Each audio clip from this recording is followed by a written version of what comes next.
আমাদের এই কর্মপরিকল্পনাটায় আমরা 24টা অংশে ভাগ করে আমরা দেখেছি। তার একটা হচ্ছে অংশীজনের সাথে সংলাপ।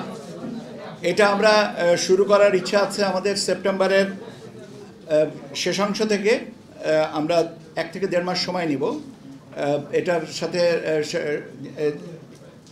সুশীল সমাজ, রাজনৈতিক দলের প্রতিনিধি, বিশ্ববিদ্যালয়ের শিক্ষক, নারী সমাজের প্রতিনিধি, ইলেকট্রনিক অ্যান্ড প্রিন্ট মিডিয়ার ব্যক্তিত্ব যারা আছেন ইত্যাদি যারা আছেন তাদেরকে সবাইয়ের সাথে আমরা এই সংলাপগুলো করব এবং সংলাপের জন্য সময়সূচিগুলো আমরা পরবর্তীতে জানিয়ে দেব এবং আমরা তাদেরকে আনুষ্ঠানিকভাবেও আমন্ত্রণ করব।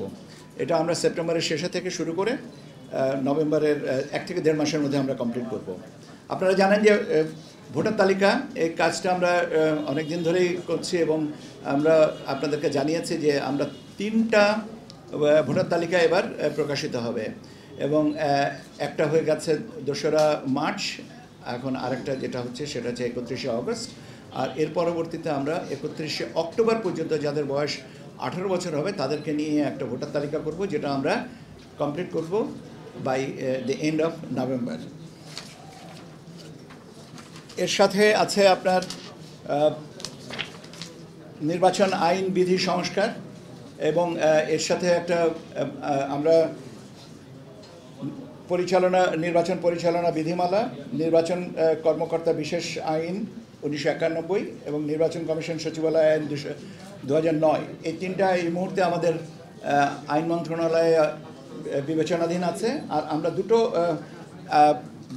আইনের বিষয়, একটা বিধিমালা আর একটা আইনের খসড়া আমরা পাঠাবো, একটা আরপিও আর একটা হচ্ছে যে রাজনৈতিক দল ও প্রার্থীদের আচরণ বিধিমালা।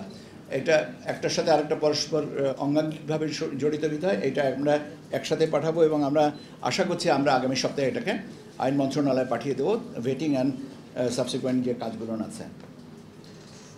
নতুন রাজনৈতিক দলের নিবন্ধনের যে কার্যক্রম আপনারা জানেন যে আমরা মাঠ পর্যায়ে তথ্য যাচাইয়ের জন্য পাঠিয়েছি।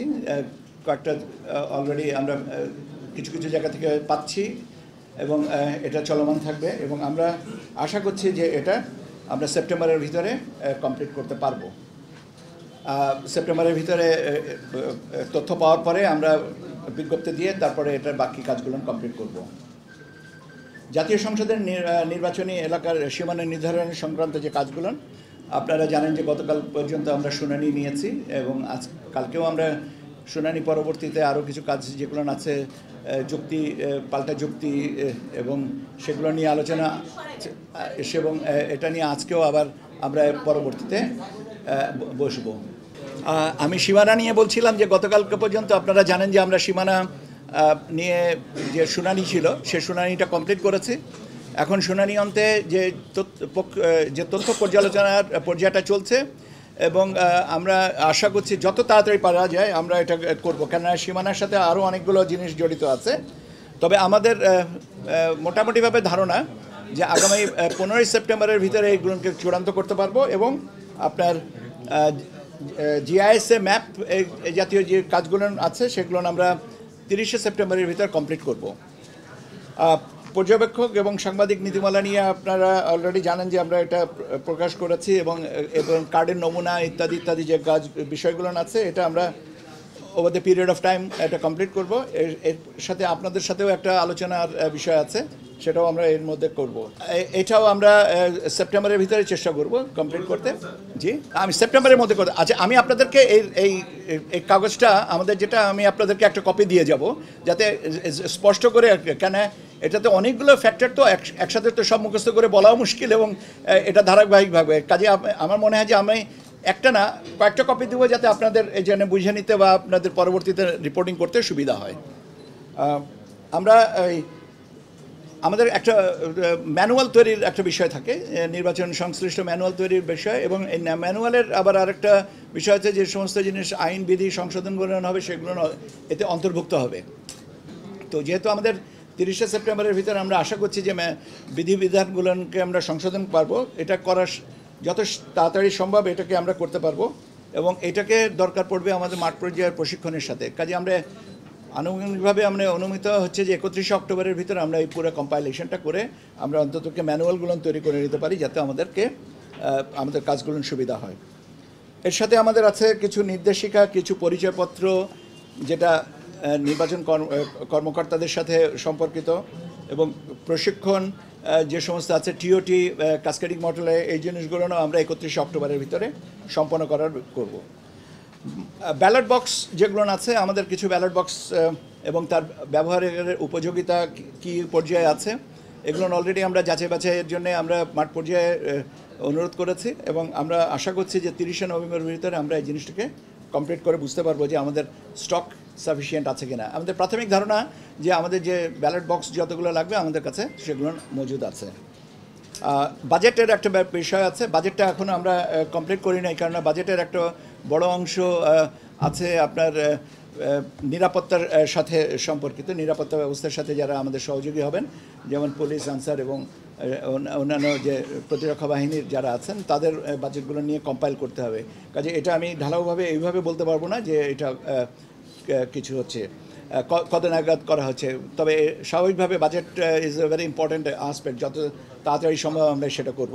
এখানে আমাদের একটা টাইমলাইন আছে, কিন্তু সেটার থেকে বড় কথা হচ্ছে যে এই টাইমলাইনের আগেই কাজগুলো গোছানোর চেষ্টাটা আমাদের আছে। ভোট কেন্দ্র স্থাপন সংক্রান্ত যে বিষয়গুলো আছে, আমরা ভোট কেন্দ্রের যে মোটামুটিভাবে আমাদের প্রাথমিকভাবে নীতিমালায় বলা ছিল যে প্রতি বুথে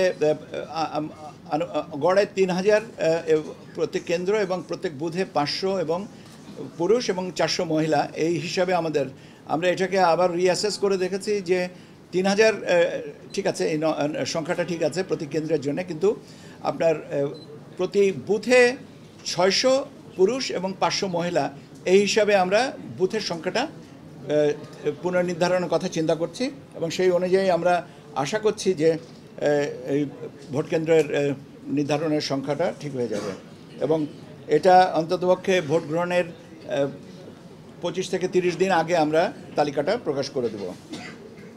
জনবল এবং প্রশাসনিক ব্যবস্থা, আপনারা জানেন যে আমরা বেশ কিছুদিন আগে, আমি জানি না আমাকে কে এক ভদ্রলোক জিজ্ঞেস করেছিলেন যে এই বদলি করা হচ্ছে এগুলো নির্বাচনের প্রস্তুতি হিসাবে কিনা। আমি বলেছিলাম যে সবটাই আমাদের নির্বাচনী প্রস্তুতির অংশ। কেন বদলি একটা চলমান প্রক্রিয়া, এটাকে নির্দিষ্টভাবে নির্বাচন কেন্দ্রিক না এটা বলার সুযোগ নেই। আমাদের কাজটাই তো নির্বাচন কেন্দ্রিক, তার কাজে যে কোনো প্রশাসনিক ব্যবস্থাটাই নির্বাচন কেন্দ্রিক হয়ে থাকে। আইন শৃঙ্খলা বিষয়ক কার্যক্রম, এই জিনিসগুলো আমরা নির্বাচনের তফসিল ঘোষণার 15 দিন আগে থেকেই কমপ্লিট করার চেষ্টা করব, এবং নির্বাচনের 2 সপ্তাহ পূর্বে আমরা কেন্দ্রীয় আইন শৃঙ্খলা সংক্রান্ত যে বৈঠকগুলো কমপ্লিট করব বলে আমাদের এখানে এবার একটা যেটা নতুন সংযোজন, সেটা হচ্ছে যে আইটি সাপোর্টেড পোস্টাল ব্যালট, আপনার আউট অফ কান্ট্রি ভোটিং এবং in country postal ballot voting, যারা দেশের অভ্যন্তরে আছেন এবং যারা দেশের বাইরে আছেন, বাংলাদেশি যারা ভোট দিতে চাচ্ছেন, সেরকম আমাদের একটা ব্যবস্থা এটা করা। এবং আমরা এই জিনিসটা একটা প্রজেক্ট, এবং পরিকল্পনা কমিশনে আমাদের সহকর্মীদের প্রতি আন্তরিকভাবে কৃতজ্ঞতা যে তারা খুব অল্প সময়ে এই প্রজেক্টটাকে আমাদের ক্লিয়ার করে দিয়েছেন, এবং আমরা প্রজেক্টের কাজ গতকালকেও আমরা এটার একটা ব্রিফিং শুনেছি, এবং আমরা মনে হয় যে গতিতে আমরা আগাচ্ছি, তাতে আমাদের যে লক্ষ্যমাত্রা ছিল যত তারিখে, তার আগে আমরা বোধহয় প্রজেক্টটাকে পাইলট রানে নিয়ে আসতে পারবো। মোট কথা হচ্ছে যে মোটা দাগে যেটা বলা যেতে পারে যে এবার এই প্রবাসীরা বাংলাদেশে যে বিদেশে আছেন, অবস্থান করছেন, তারা ভোট দেওয়ার সুযোগ পাবেন, এবং সেই ব্যবস্থাটাই আমরা করছি। এটার পরে এই ওসিবি এবং ইন কান্ট্রি পোস্টাল ব্যালট সিস্টেমের উপরে আমরা নিয়মিতভাবে আপনাদেরকে আলাদাভাবে ব্রিফিং করব, কারণ এই জিনিসটা নতুনভাবে আমরা চেষ্টা করছি ইনকালকেট করতে, এবং সেই কারণে আমার মনে হয় যে এটা ব্রিফিংটা নিয়মিত থাকলে আপনাদের জন্যও আমাদের পক্ষ হয়ে কাজ করার সুবিধা হবে। কাজে আমি এখানে বিস্তারিতটা বলবো না, আমরা বরং আগামীকালকে না হলে আগামী সপ্তাহে আপনাদেরকে আরেকটা ব্রিফিংয়ের ব্যবস্থা করব, যাতে overseas out of country voting নিয়ে বা ইন কান্ট্রি পোস্টাল ব্যালট ভোটিংয়ের নিয়ে আমরা কথা বলতে পারি। এর সাথে আর যে বিষয়গুলো আছে সেগুলো মোটামুটিভাবে আপনারা আমার থেকে বেশি পরিচিত। ভোটে কীভাবে আমরা রেজাল্ট মনিটরিংটা, রেজাল্ট ম্যানেজমেন্টটা কীভাবে হবে, প্রচারটা কীভাবে হবে, আমরা এখানে কোথায় কি ব্যবস্থাটা রাখবো, আপনাদের কিভাবে আপনাদের কতক্ষণ পর পর আমরা ব্রিফিং করব, এই জিনিসগুলো আছে আমাদের এখানে এই কর্মপরিকল্পনায়। কাজে এটা আমার মনে হয় না যে এটা নতুন কোনো কিছু না, এটা আমরা মোটামুটিভাবে এইভাবেই আমরা জিনিসগুলোকে এগিয়ে নিয়ে যেতে চাইব এবং চেষ্টা করব। এর সাথে আরও কিছু আছে, যেমন কিছু আছে, যেমন আপনার কিছু আপনার এয়ার শর্ট লাগবে, দ্যাট ইজ হেলিকপ্টার সার্ভিস লাগবে, বিশেষ করে পার্বত্য অঞ্চলগুলোনে ভোট কেন্দ্রে মালামাল পৌঁছানো এবং ভোটের ফলাফলগুলো নিয়ে আসার জন্য। সে ব্যবস্থাগুলো আমরা তফসিল ঘোষণার 8-10 দিন বা 15 দিন আগেই, আমরা 10 দিন বলেই, কিন্তু আমরা তারও আগে আমরা যদি পারি, আমরা নিয়মিতভাবে তাদের সাথে যোগাযোগ করে বিমান বাহিনী বা সেনাবাহিনী এবং অন্যান্য যে প্রতিরক্ষা বাহিনী যারা আছেন, যাদের এই ব্যবস্থাটা আছে, তাদের সাথে আমরা আলোচনা করব। এই হচ্ছে মোটা দাগে আপনাদের সাথে আমার তথ্য প্রদান, বা যেটা বলতে চেয়েছিলাম। আপনারা প্রায়ই আমার কাছে জিজ্ঞাসা করেন যে আমাদের কর্মপরিকল্পনাটা আমরা কবে দিব। তো এই কর্মপরিকল্পনাটা তো বাট এই কর্মপরিকল্পনায় বলে দিলাম আর সব কিছু হয়ে গেল তা তো না, এটা চলমান থাকবে। এর সাথে সংযোজন বিয়োজন হবে, বিয়োজন হবে না, কেননা নতুন পরিস্থিতিতে নতুন কাজ আসে এবং কাজগুলো এর সাথে আমরা সম্পূরক কাজ হিসেবে এরকে ব্যাখ্যা করে নেব। এই হচ্ছে আপনাদের সাথে আমার কথা। আমার মনে হয় যে অনেকগুলো প্রশ্ন আছে, কিন্তু আমার সবচেয়ে সবিনয় অনুরোধ থাকবে যে আমি আপনাদের কাছে কপিটা দিয়ে যাব, যাতে এই কপিতে আপনারা আপনাদের প্রশ্নের উত্তরগুলো না পাবেন। এরপরে যদি আমার লাগে আমি আপনাদের সাথে আবারও কথা বলার সুযোগ নেব। তফসিল সম্পর্কে যেটা আছে সেটা বলা হচ্ছে যে আমরা চেষ্টা করছি যে ভোট গ্রহণের তারিখের 60 দিন আগে আমরা তফসিল ঘোষণা করব। এখন 60 দিন এইটা আমি বলতে পারি, কিন্তু ভোট গ্রহণের তারিখটা তো আমি জানি না। সম্ভাব্য এটাই বলে দিলাম। তো আমাদেরকে মাননীয় প্রধান উপদেষ্টার দপ্তর থেকে বলা হয়েছে যে আগামী রমজানের আগে ভোটের ব্যবস্থা করতে। এখন আগামী রমজান আমার যদি ভুল না হয়ে থাকে তাহলে 17 বা 18 ফেব্রুয়ারি বা 19 তারিখে এরকম দিকে হবে। কাজে আপনি ওইভাবে হিসাব করে নিতে পারেন। আমাদেরও হিসাবটা 17 কি 18, আবার রমজানের সাথে তো চাঁদ দেখার ব্যাপার আছে। কাজে এই মুহূর্তে তো কত তারিখে চাঁদ দেখবে এটা তো বলতে পারছি না। একটু সম্ভাব্য কেন, আমি পুরোটাই বলেছি, সম্ভাব্য তো আর কিছু নেই। আপনি আপনার হিসাবটা আপনার কাছে, আমার হিসাব যেটা আমার থেকে বলার দরকার সুযোগ আছে, আমি সেটা বলে দিচ্ছি। জনগণকে বোঝানোর জন্যই বলেছি। আমি 60 দিন কবে হবে আপনি কি মনে করেছেন? আপনার প্রশ্নের কারণটা আমি বুঝিনি।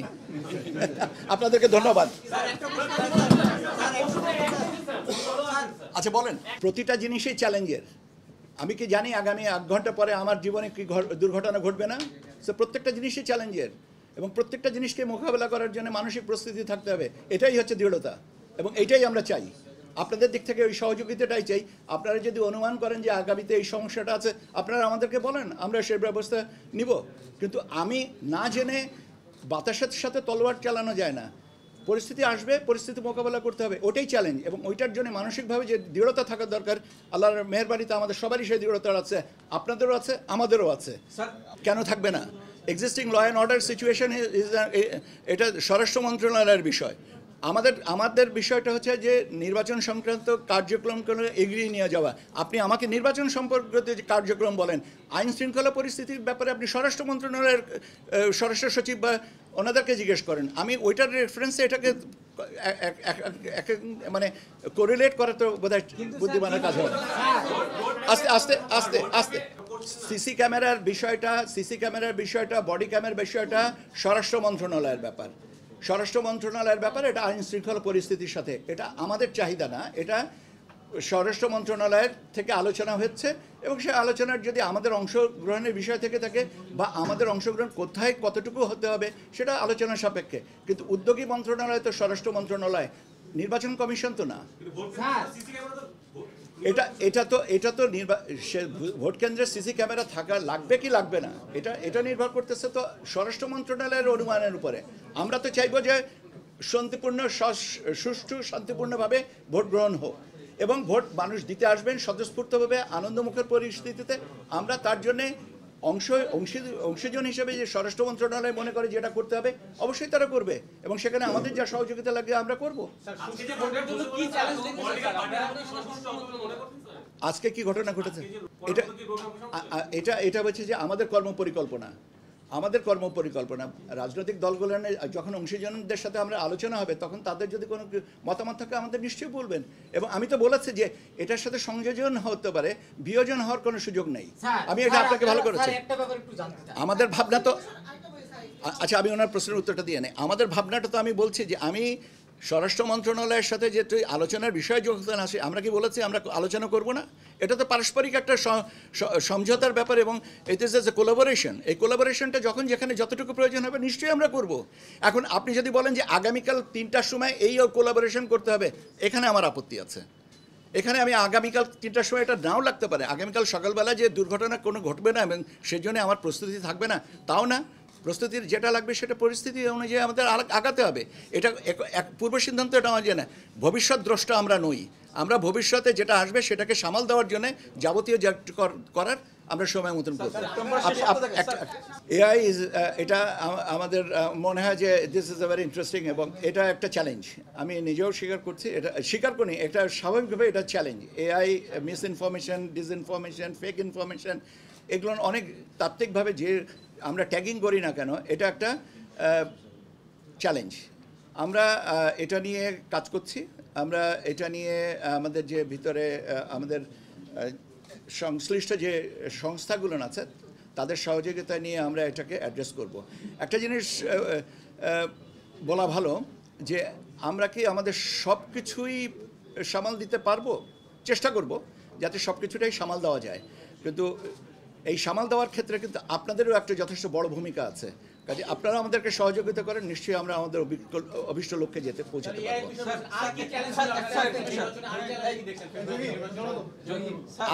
আর চ্যালেঞ্জ হচ্ছে আপনি যে নিশ্চিন্তে ভোট দিতে যাচ্ছেন এবং আপনাকে আমরা উৎসাহিত করতে পারছে। আপনি যদি বলেন যে না আমি উৎসাহিত হব না, আমি কোনোভাবেই উৎসাহিত হব না, এটাই তো আমার বড় চ্যালেঞ্জ। আপনি আমাকে জিজ্ঞেস করছেন চ্যালেঞ্জের কথা, আমি কি করে আগামীকালকের কি চ্যালেঞ্জের কথাটা বলবো?